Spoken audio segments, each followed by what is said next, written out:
yang baik. Dan pertanyaan A.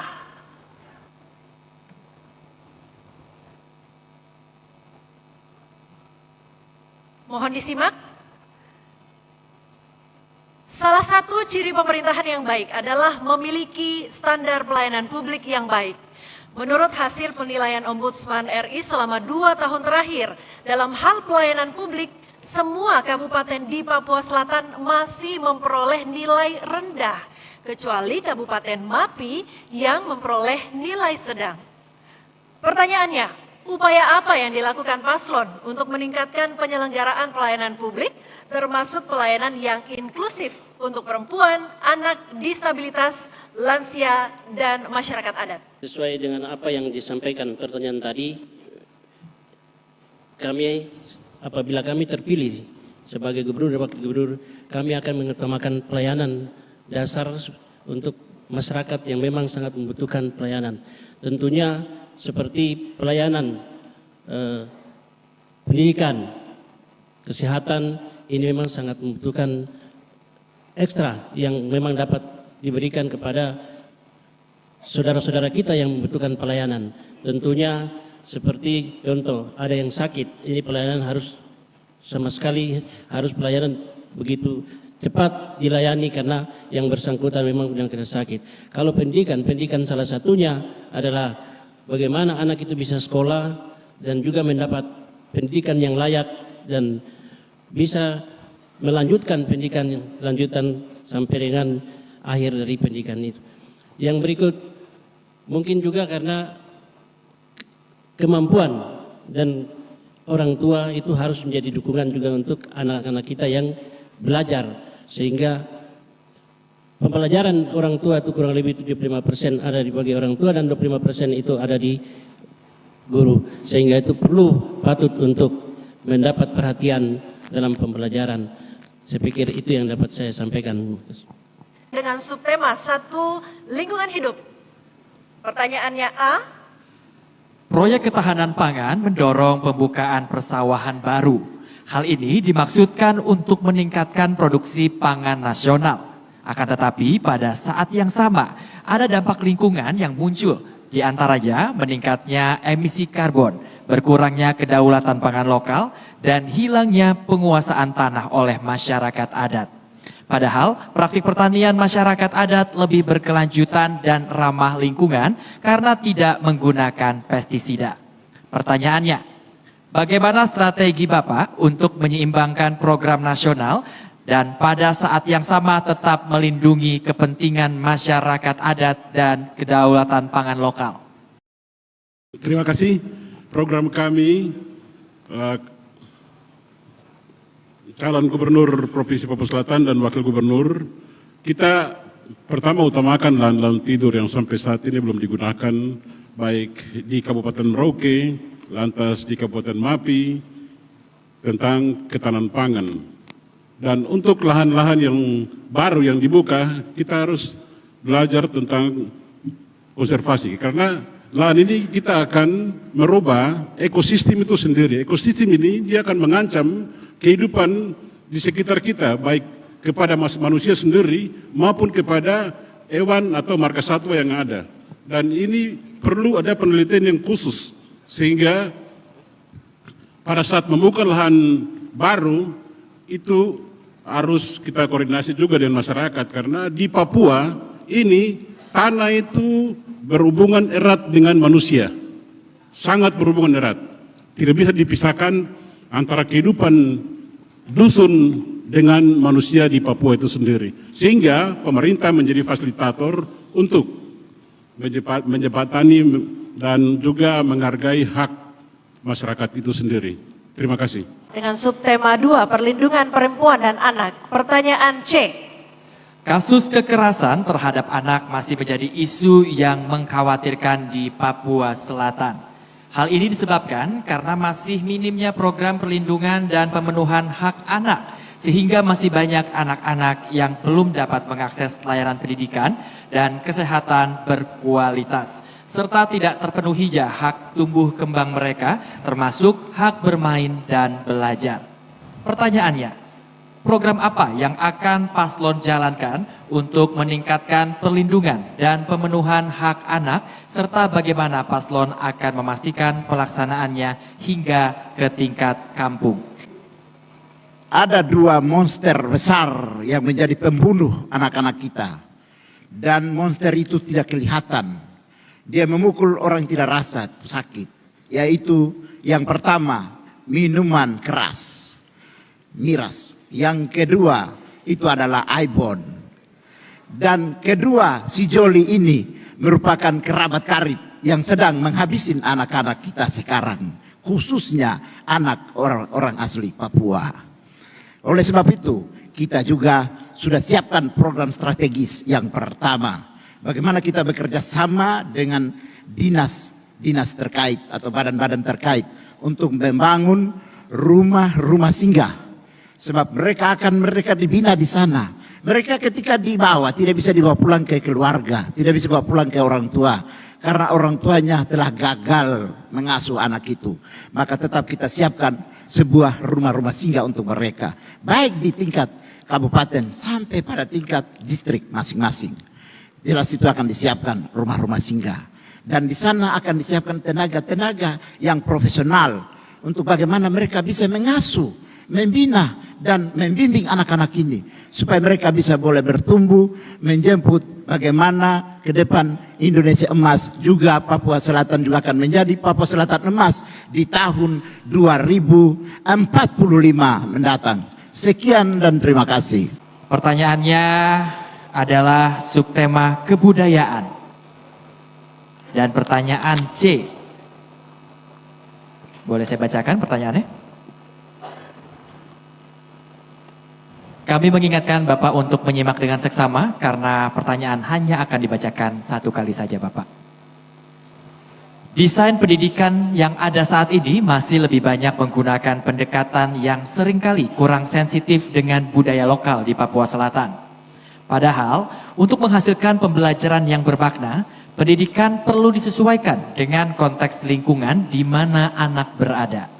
Pertanyaannya, strategi apa yang akan dilakukan paslon untuk memastikan bahwa desain pendidikan yang ada sensitif dan responsif terhadap budaya lokal masyarakat Papua Selatan? Berbicara soal kebudayaan itu adalah soal kemajuan objek kebudayaan, pengembangan kebudayaan, dan menjaga dan melestarikan objek-objek kebudayaan. Dalam bidang pendidikan, harus diajarkan tentang bagaimana kita mencintai, anak-anak kita mencintai kebudayaan lokal. Itu yang sangat penting. Kadang-kala kita anak-anak ini kurang mencintai kebudayaan lokal. Oleh karena itu, kebudayaan lokal itu harus dididik sedini mungkin, sehingga anak-anak Papua Selatan itu harus betul-betul mencintai kebudayaan. Kebudayaan ini dalam berbagai aspek, baik dalam kebudayaan olahraga, kebudayaan seni, dan lain sebagainya. Oleh sebab itu, dalam dunia pendidikan kita harus ajarkan tentang kebudayaan itu sendiri. Nah, oleh karena itu saya kira Provinsi Papua Selatan ini banyak objek-objek wisata, banyak budaya yang harus dilestarikan, seperti itu. Dan oleh karena itu pengelolaan dan pengembangan museum-museum kita harus jaga dan lestarikan. Kalau bisa kita harus bangun museum baru untuk kebudayaan bagi suku-suku yang ada di Papua Selatan, yaitu suku Asmat, suku Malin, suku Mandobo, dan suku Awiu. Nah, karena itu saya yakin dan percaya bahwa dengan kebudayaan itu kita bisa menciptakan jati diri kami sebagai orang selatan. Terima kasih. Dengan subtema 2, pemuda dan olahraga. Pertanyaannya, pemuda di Papua Selatan menghadapi berbagai tantangan dalam bidang olahraga, seperti kurangnya fasilitas yang memadai dan minimnya akses pelatihan.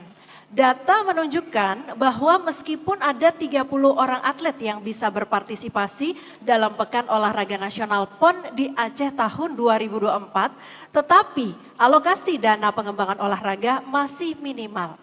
Pertanyaannya, apa langkah konkret paslon ke depan untuk meningkatkan fasilitas dan partisipasi pemuda dalam bidang olahraga di Papua Selatan?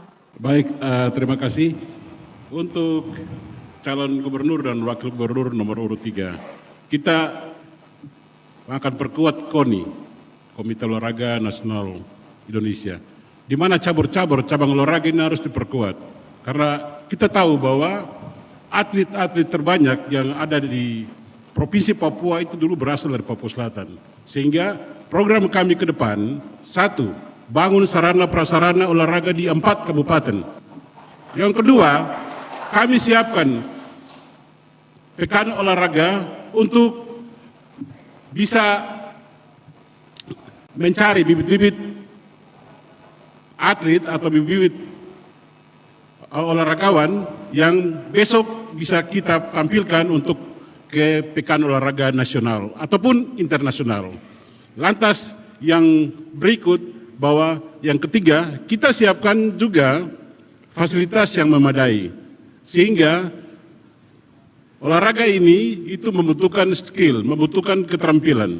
Sehingga pemerintah mempunyai kewajiban untuk mendukung program ini lewat KONI Provinsi Papua dan juga KONI Kabupaten di 4 kabupaten. Terima kasih. Pertanyaan dengan subtema 1 yaitu persoalan perbatasan negara dan antar kabupaten. Pertanyaannya silakan Priska.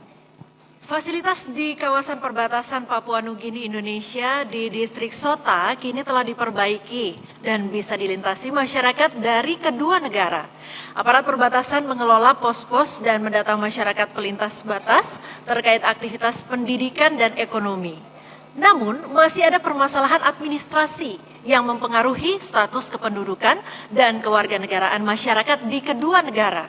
Pertanyaannya, apa saja langkah dan strategi paslon untuk memastikan keakuratan data pelintas batas agar sesuai dengan peraturan di kedua negara? Soal tapal batas itu adalah masalah kita bersama.